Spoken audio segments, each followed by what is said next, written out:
कुछ example solve करते हैं इंडक्टर कैपेसिटर के केस में ना, यानी आर इलेक्ट्रिकल सिस्टम की मॉडलिंग में इंडक्टर कैपेसिटर के कुछ सर्किट लेके उनके हम एग्जांपल सॉल्व करते हैं। देखिए पहला सर्किट ये कहता है ये इनपुट वोल्टेज है, ये आउटपुट वोल्टेज, ठीक है, ये इनपुट वोल्टेज है, आउटपुट वोल्टेज है। आप इसका क्या करें, ट्रांसफर फंक्शन फाइंड करें।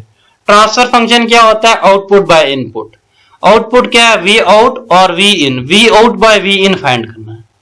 तो पहले दोनों की इक्वेशन लिखते हैं। वी इनपुट, इनपुट पे जो सप्लाई हो रही है वो क्या किस में ड्रॉप हो रही है, कुछ रजिस्टर में ड्रॉप हो रही है, कुछ कैपेसिटर में ड्रॉप हो रही है।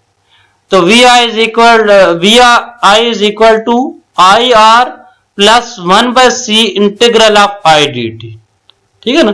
कैपेसिटर के केस में आपको पता है जो करंट की इक्वेशन होती है I is equal to C DV by D T होती है। उस करंट की इक्वेशन से हम वोल्टेज की इक्वेशन निकालते हैं 1/c integral of I D T.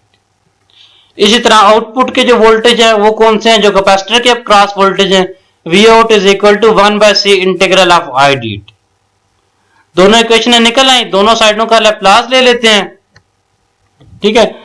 जो आउटपुट की इक्वेशन है V out is equal to 1/c integral of I D T, इसका जब लैप्लास लेंगे तो V out is equal to 1/cs I of S बन जाएगा, क्योंकि इंटीग्रेशन है ना, आई ऑफ टी का क्या बनेगा, आई एफ एस ओवर एस। तो आई एफ एस को हमने लादा लिख दिया, ओवर एस जो था उसके साथ सी के साथ मल्टीप्लाई करके लिख दिया। इसी तरह v is equal to I R है, तो I of S into R आ गया। यहाँ पे आई की इंटीग्रेशन है तो आई ऑफ टी की इंटीग्रेशन का I F S over S आ जाएगा, एस जो है सी के साथ मल्टीप्लाई करके लिख दिया और I F S as it is साथ लिख दिया। अब देखें इसमें आई एस कॉमन है, आई एस कॉमन ले लिया तो यहाँ आर प्लस 1/cs आ गया, ठीक है। अब आउटपुट के जो वोल्टेज निकले हैं V out is equal to I of S के साथ 1/cs मल्टीप्लाई हो रहा है, इनपुट के साथ में क्या है, आई एफ एस के साथ r ओवर 1+cs मल्टीप्लाई हो रहा है। अब v ओवर i फाइंड करते हैं, v output by v input. जब v output by v input find किया, आउटपुट वाली इक्वेशन के वो इक्वल जो आ रहा था वो ऊपर लिखा, इनपुट वाला नीचे लिखा, i और i कैंसिल हो गए, ठीक है। तो यहाँ पे क्या रह जाएगा 1/cs, 1/cs में cs नीचे जाके मल्टीप्लाई हो जाएगा। जब cs नीचे जाके मल्टीप्लाई होगा तो जब r के साथ मल्टीप्लाई होगा तो rcs बन जाएगा, 1/cs से मल्टीप्लाई होगा तो 1 आ जाएगा। तो ये बना rcs प्लस 1, ठीक है। तो इसी तरह इसकी इक्वेशन बनी 1 over divided by 1 plus rcs, 1 plus rcs लिख दें, rcs प्लस 1 लिख दें, एक ही मतलब। एक और एग्जांपल सॉल्व करते हैं। अब देखें हमारे पास ये एक रेजिस्टर है, इंडक्टर, कैपेसिटर, इसमें तीनों चीजें आ गई। पिछले केस में रेजिस्टर और कैपेसिटर था, इस केस में साथ में इंडक्टर भी आ गया, ठीक है। अब ये इनपुट है, सप्लाई यहाँ पे दे रहे हैं, इनपुट जो सप्लाई है कुछ इंडक्टर में ड्रॉप हो रही है। इंडक्टर का फॉर्मूला क्या है, v is equal to L D I by D. कुछ कैपेसिटर में ड्रॉप हो रही है, v is equal to I R. इसी तरह कुछ कैपेसिटर में ड्रॉप हो रही है, उसमें क्या 1/c integral of I D T. जो आउटपुट वोल्टेज है वो सिर्फ कैपेसिटर के क्रॉस है तो 1/c integral of I D T, ठीक है। दोनों तरफ का जब लैप्लास ले लेंगे तो ये v of I L D I by D T है, तो L S into I of S कर दिया, ठीक है। इनिशियल कंडीशन हमने इन सारे केस एग्जांपल्स में इक्वल टू 0 कंसीडर किए गए। इनिशियली इंडक्टर या कैपेसिटर के ऊपर कोई चार्ज नहीं है। एल एस आ गया माइनस, देखें आई आर है तो I R into I F S आ जाएगा, 1/c integral of I D T है तो आई के इंटीग्रल का क्या बन जाएगा, I F S over S, ठीक है। यहाँ पे भी integral of I D T था, ये देखें ना, ये भी integral of I D T था, तो ये I F S over S बन गया, ठीक है। अब देखें ऊपर वाली इक्वेशन में भी आई ऑफ एस कॉमन है, तो ऊपर वाले में से आई एफ एस कॉमन ले लेंगे तो यहाँ क्या बन जाएगा, L S plus R plus 1/cs। इसी तरह यहाँ पे क्या जाएगा, आई एफ एस के साथ 1/cs आ जाए, ठीक है। जब ई नॉट डिवाइडेड बाय आई करेंगे तो ये ऊपर ये टर्म आ जाएगी, ऊपर क्या आ जाएगा 1/cs आ जाएगा, नीचे क्या आ जाएगा L S plus R plus 1/cs। ऊपर जो 1/cs है वो नीचे जाके मल्टीप्लाई होगा, जब नीचे जाके एल एस से मल्टीप्लाई होगा तो एल सी एस स्क्वायर बन जाएगा, जब 1/CS R से मल्टीप्लाई होगा तो RCS बन जाएगा, जब 1/CS से मल्टीप्लाई होगा तो वो 1 बन जाएगा। एक और एग्जांपल देखते हैं। देखें ये दो केस स्टेट में सर्किट हैं, ठीक है। इसमें अगर हमने निकालनी हो इम्पीडेंस के केस में तो हमारे पास कैसे निकलेगा, ठीक है। पहले को हमने Z1 कह दिया, Z2 कह दिया, Z3 कह दिया, Z4 कह दिया, ठीक है। कैपेसिटर वाले को इसको Z3 कह दिया, इसको Z4 कह दिया, ठीक है। एजम्पशंस ले ली, ये रजिस्टर है, ये कैपेसिटर है, इसी तरह ये रजिस्टर है और फिर कैपेसिटर। उसके बाद हमने आगे इक्वेशन लगाने। देखें वही वाली एज इट इज लगा दिया। देखिए सारी करंट पहले Z1 में से गुजर रही है, फिर डिस्ट्रीब्यूट हो रही है, कुछ Z2 में जा रही है और कुछ Z3 और 4 के कॉम्बिनेशन में जा रही है। कुछ Z2 में से चली गई, कुछ Z3 और Z4 में से चली गई, ठीक है। अब Z2 में से जो गई उसको हमने I1 कह दिया। Z2 और Z3 के कॉम्बिनेशन में से जो करंट जाएगी, एक ही करंट जाएगी क्योंकि सीरीज में दोनों ना, जो करंट जाएगी उसको हमने I2 कह दिया, ठीक है। Total current is equal to I1 plus I2, ठीक है।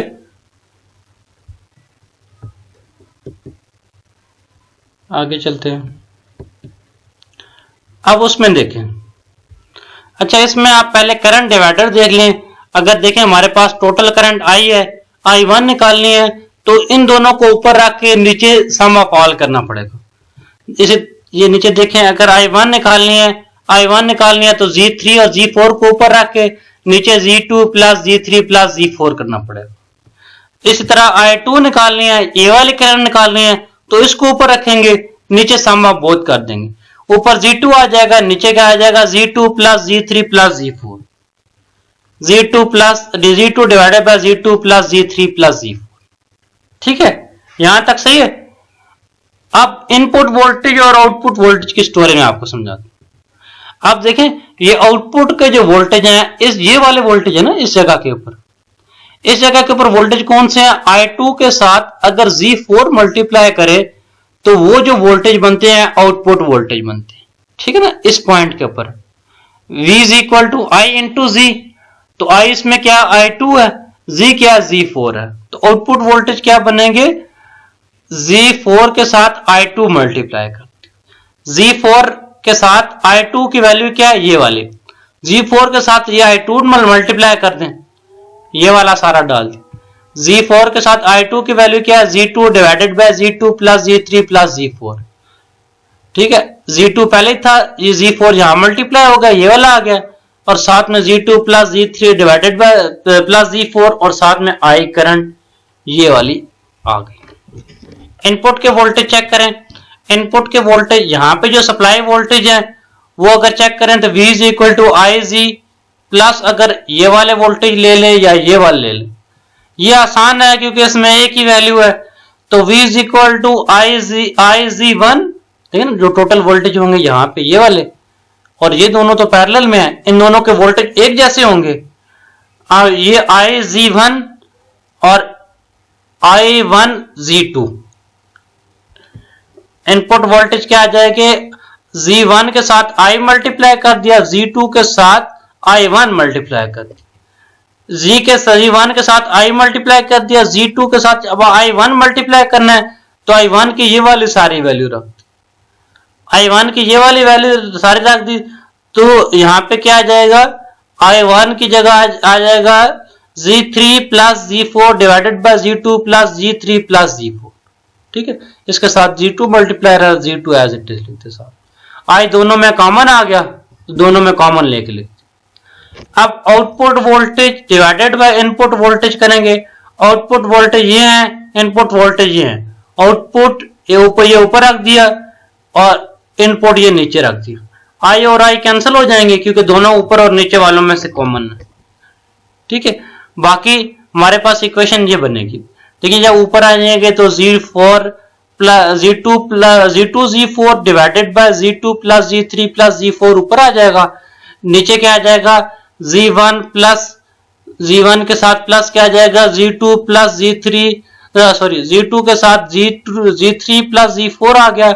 नीचे Z2 plus Z3 plus Z4 आ जाएगा। जब नीचे आप एलसीएम लेंगे तो इस Z1 के साथ भी Z2 plus Z3 plus Z4 multiply हो जाएगा।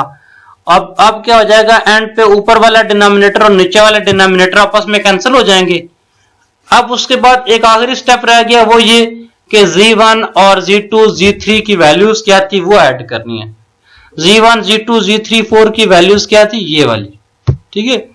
जब ये वाली वैल्यूज इसमें डालेंगे तो हमारे पास कंप्लीट सॉल्यूशन निकल आएगा।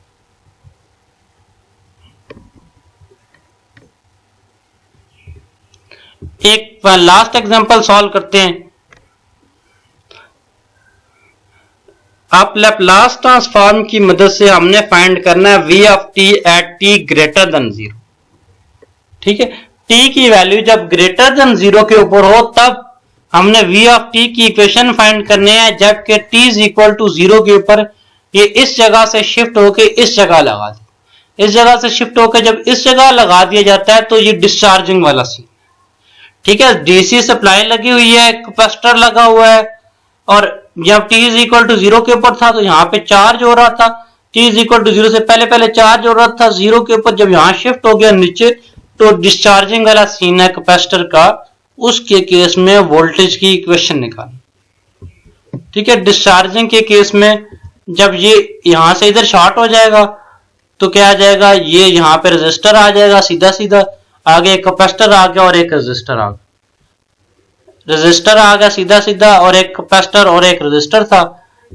हमने क्या किया जी, रेजिस्टर दोनों एक तरफ ले जाएंगे, ये 6 वाला रेजिस्टर तीनों आपस में पैरेलल में हो जाएंगे, क्योंकि ये देखिए यहां से शॉर्ट हो गया तो ये ग्राउंड पॉइंट शिफ्ट हो गया, ये और ये तीनों पैरेलल में हो जाएंगे।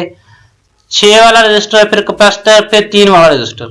तो हम इसको सीधी तरतीब में लगा देते हैं, पहले कैपेसिटर लगाते हैं फिर दोनों रेजिस्टर लगाते हैं, पहले कैपेसिटर लगा दिया फिर दोनों रेजिस्टर लगा, ठीक है।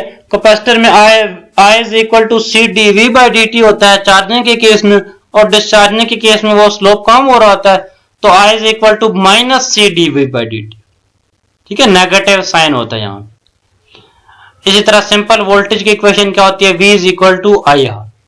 V is equal to I R के केस में जो करंट चल रही है वो कौन सी चल रही है, कैपेसिटर की, उस करंट की वैल्यू डाल दी, इसकी क्या है minus C D V by D T, तो minus R C D V by D T, ठीक है। ये नेगेटिव वाली टर्म है, उधर जाके पॉजिटिव हो जाएगी, उधर जाके जब पॉजिटिव हो जाएगी तो minus R C D V by D T plus V C of T आ गई, ठीक है। अगर इसको प्रॉपर फॉर्म में लगाना है तो 1 ओवर आर सी से ये डिवाइड कर देंगे तो ये यहाँ पे 1 रह जाएगा, यहाँ पे डिवाइडेड बाई आर सी आ जाएगा, ठीक है। अब आर और सी की वैल्यू डाल दें, आर और सी की वैल्यू क्या है, आर की वैल्यू क्या है, ठीक है, आर की टोटल वैल्यू निकालनी होती है ना, 3 और 6 का पैरेलल इक्विवेलेंट। 3 और 6 का पैरेलल इक्विवेलेंट क्या होता है, ऊपर में मल्टीप्लाई होते हैं नीचे ऐड होते हैं। 18 डिवाइडेड बाई 9 2 आ गया, 2 किलो ओम, तो ये 2 मल्टीप्लाई बाय 10 रेज़्ड पावर 3 आ, ठीक है। मल्टीप्लाई बाय सी की वैल्यू क्या है, सी की वैल्यू 100 माइक्रोफैराड है, 100 मल्टीप्लाई बाय 10 रेज़्ड पावर -6, ठीक है। इस सारे को सॉल्व किया तो ये 5 आ गया। ये हमारे पास फर्स्ट ऑर्डर डिफरेंशियल इक्वेशन बनी। फर्स्ट ऑर्डर डिफरेंशियल इक्वेशन बनी, जब इसका लैप्लास लेंगे तो S V of S minus V of 0 plus 5 V of S आ जाएगा। एस वी ऑफ एस आ गया माइनस वी ऑफ 0 की वैल्यू 4, ठीक है, प्लस 5 वी ऑफ एस। अब ये वाली वैल्यू 4 कैसे है, माइनस वी ऑफ 0, ये ऊपर गिवन थी, ये देखे ना, ये था v of 0 is equal to 4 volt, ये पहले इनिशियल कंडीशन एक गिवन थी और ये होनी चाहिए। फर्स्ट ऑर्डर डिफरेंशियल इक्वेशन को सॉल्व करने के लिए एक इनिशियल कंडीशन हमें चाहिए होती है, ठीक है। माइनस वी ऑफ 0 आ गया, माइनस वी ऑफ 0 की वैल्यू ये आ गई। अब ये 4 उधर चला जाएगा तो पॉजिटिव हो जाएगा, इन दोनों में से वी ऑफ एस कॉमन ले लेंगे तो ये क्या बन जाएगा, s प्लस 5।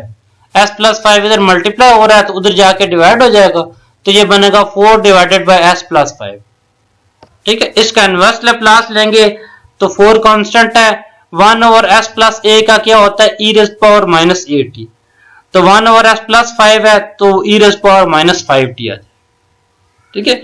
इस तरह हम इसका क्या कर सकते हैं, इसका किसी भी सर्किट को हम लैप्लास की मदद से सॉल्व कर सकते हैं, इलेक्ट्रिकल सिस्टम की इक्वेशन लिख सकते हैं, ठीक है।